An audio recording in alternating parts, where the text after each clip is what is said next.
episode of the EdTech Podcast. In today's news, we're looking to Saudi Arabia, because right now it's one of the most ambitious and fast-moving countries in the world when it comes to digital transformation and skills. Under Vision 2030, Saudi Arabia is shifting from an oil-driven economy to a knowledge-based digital economy. And it's doing this at an extraordinary speed. We're seeing a huge investment in cloud infrastructure, data centers, and AI. But something just as important, the investment in people. You might be familiar with LEAP, the massive global tech showcase in Riyadh, but today we want to spotlight something much more quieter, much more human-centered partner, Learn. If LEAP is the event that shows us technology, then Learn is the event that focuses in on the people who are supposed to power that technology. Learn is held at the Mohammed bin Salman non-profit city in Riyadh and is organised in the partnership with the Ministry of Communications and Information Technology. So it sits right at the heart of Saudi Arabia's national skills agenda. And Learn's grounded in one big idea. Technology doesn't transform anything unless people are prepared, trained and supported to use it. The 2025 conference builds around these three big themes: vision and strategy, innovation and technology, and crucially, skills and workforce. Something the EdTech Podcast can absolutely get behind. Recent announcements from MCIT and the Saudi press agency show that the kingdom is trying to build what they call a skills economy. There are three major goals behind this: shifting from degree-centric models to a skills-first model, where citizens continually reskill and upskill throughout life. Then building talent sovereignty. This means reducing resilience on imported technical expertise and ensuring their Saudi nationals can lead in AI, data, cybersecurity, and emerging tech, powering gigantic projects like NEOM. And thirdly, the future-proofing of the workforce. The country knows that automation and AI will shape traditional roles very quickly. And without reskilling at scale, they risk unemployment or skills gap that slow their economy. Learn is one of the mechanisms designed to prevent that. So no, it's easy to talk about strategy, but Learn is also where Saudi announces the practical programs that make this happen.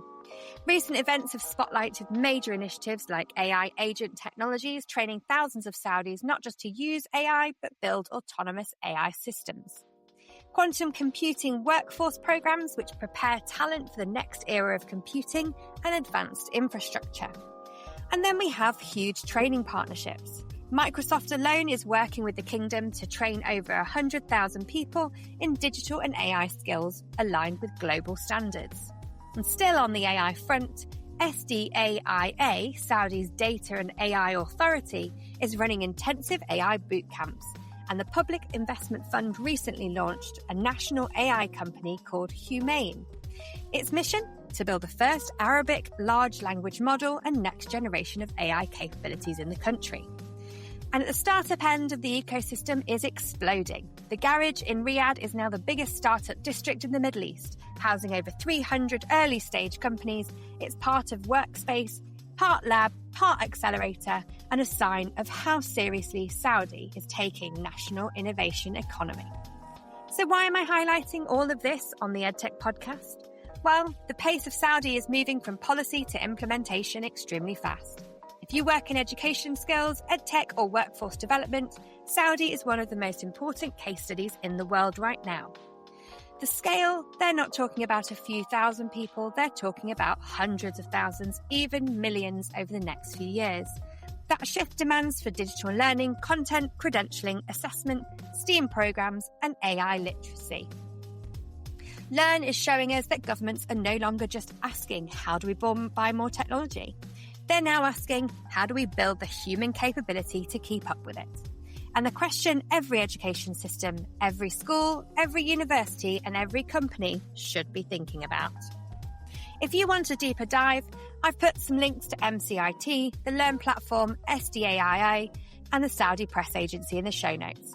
It's a fascinating moment for the region and one that's going to influence global education, skills, and development for years to come.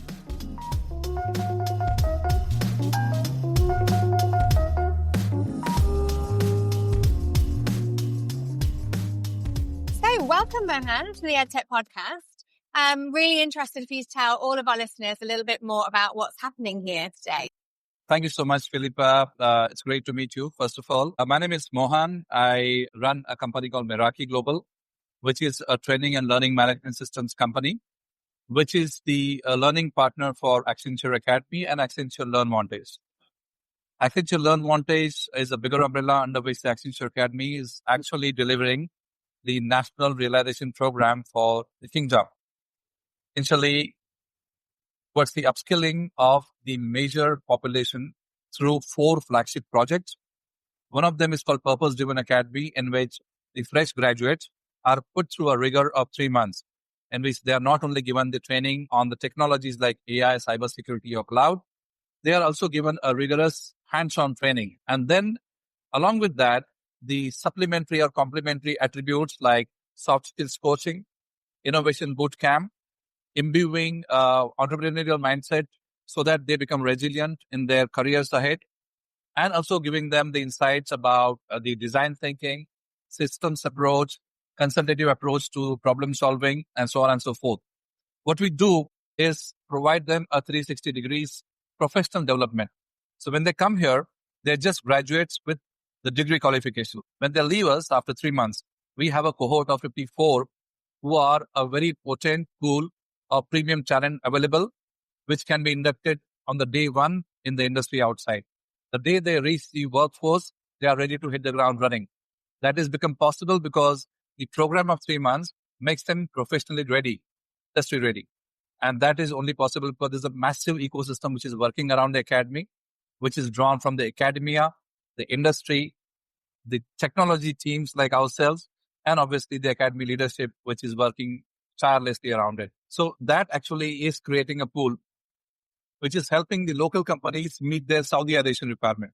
Hitherto, what was happening is they had the mandate to comply to the Saudization, but they didn't find the Saudi talent as much. Now we are creating a pool, and under the aegis of Ministry of Communications and IT and the Human Resource Development Fund, I think Academy is doing a wonderful job. And our idea is to be a cog in the wheel and replicate the success for Academy as much as possible. That's fantastic. It sounds like you're really putting these students on a journey that's going to help them for life. Absolutely. It's a journey that we've been discovering together with them. And every day we add something new. It's not like we created a fantastic program and we bask in the glory of that. We don't do that. What we do is we rise every day. We rediscover ourselves. One of the features that is very interesting is not only do we impart the training to them, but we also expose them to really accomplished leaders in the world, which are not necessarily from the tech field. Like we've had a series of eminent speakers coming and talking to them, what we call Horizon Talks, which have had the heads of the states. We had Mauritian President, Her Excellency, who was there talking to them. We got Liberian Serving President coming and talking to them. We've had a 2-star general from US Air Force who came and spoke to them. We've had Harvard Business School professors, because I myself am a Harvard Business School alumni.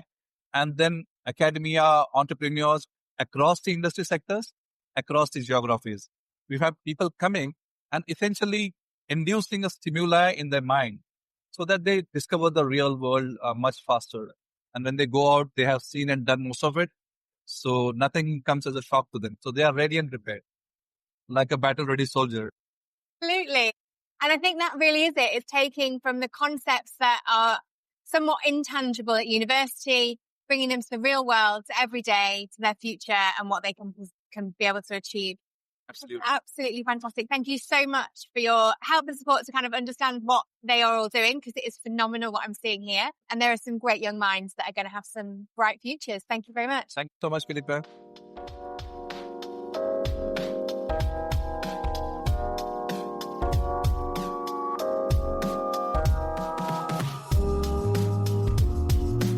Hi guys, it's great to have you here, and I'm really interested for you to tell all our listeners your AI model. So I'm Hussein Matrouk. I'm a software engineering graduate from King Fahd University of Petroleum and Minerals. Our project is voice recognition for mental health. So we did research before doing this project about mental health and how people aren't aware of their mental health problems. And we wanted to find a way that makes it easier for people to find their mental health problems. So we did some research, some market research even. We found projects that are similar, but we didn't find a project that was very easy to use and that you can use on the go. So we decided to make our voice recognition application, which basically you would just enter the application, you start the demo, you say whatever you're feeling from 0 seconds to 30 seconds, and it will show your emotions. It will record them. It will show them in a graph. So you can see the spikes or patterns of your emotion and see if you have a mental health problem or not. We have also integrated an AI chat so you can talk with it, figure out what are the spikes or patterns that you have in your graph. Okay, hello. My name is Saad Al-Saleh. I have a bachelor's degree in computer science at Prince Sultan University in Riyadh, Saudi Arabia. My partner pretty much covered everything when it comes to the model, but it's based on an API from Hume AI. We did a lot of research, like he said, through a lot of emotional AIs that exist. And we found that Hume has the best starting point to grow from. And we applied it through an idea of how can we use it in consulting firms and who will benefit from it the most, which comes to the idea that mental health mainly falls under the psychology and psychiatrist help. So hospitals, clinics, that sort of thing, but also consulting. It can help in meetings, employees, how they're feeling. And something important that my partner didn't touch on is privacy. Some people feel like nothing will be, they will not have any problem talking to an AI and everything is private. So nothing will be leaked if they say something very sensitive. And that helps them in many, many ways. Maybe they're feeling sad. Let's say an employee felt very sad. It could lead to maybe a day off if the AI suggests it, that sort of thing. It can also help in meetings if you understand the client, what they're feeling, that sort of thing. And also through the idea of mental health, when we talked about hospitals, a psychiatrist will not be available 24/7, an AI will. So it doesn't replace psychiatrists or any sort of doctors that specialize in that form, but it can help them, just assist them in any form way. I still think human expertise and a human element is obviously crucial in this area. AI can't replace it, but it can help. Absolutely. And you're so right there, because so many people are turning to AI, Yeah. that actually having a model that allows them privacy and safety Yeah. is amazing, but also allowing companies to give another layer of support and help to their own staff members. That's really incredible. Yeah, I want to add something. When we were doing the research, we found that 50% of people worldwide don't know about their mental health problems, and they go undiagnosed for their whole life. So this was a very interesting point and important point that made us do this project. And can I ask, what are you hoping for the future of your work? Is AI something that you're going to continue to follow? Is it going to be a similar pathway with this model, or has it inspired you to think of other artificial intelligence routes or other routes? I'm actually not sure. I think the future is uncertain, but AI is very interesting. And both of us think that AI is something we can expand on, but maybe not necessarily this project, but maybe another idea. Yeah. That's incredible. Well, thank you so much for your time today, guys. Thank you. Thanks.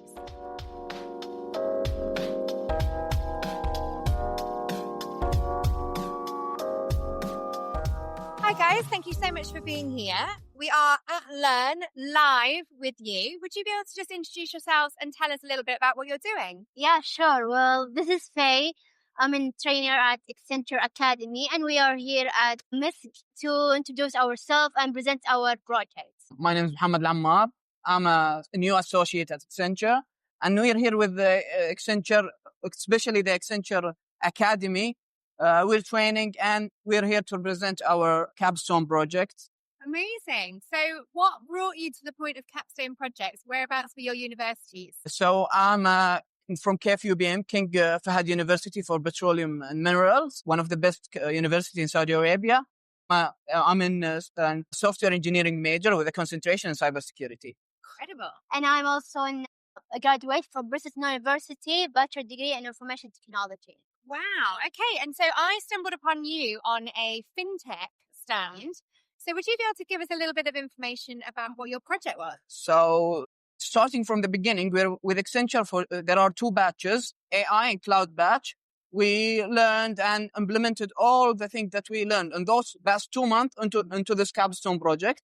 Our capstone project is basically a financial tech bot, tech advisor, which can help you budget your financial stuff, also saving plans, You can also give it your financial statement and can analyze them. So it's trying to fill the gap in the financial market between the high-end apps where they're for power users and the beginners-friendly apps. We're trying to fill the gap in the middle for day-to-day users. Amazing. Faye, tell us a little bit more about what that need was there for. What did you spot in the market? Well, we saw there is a desperate need for finance advisor helping us keeping record of our finance. You may see yourself at the end of the month, you are way out of budget.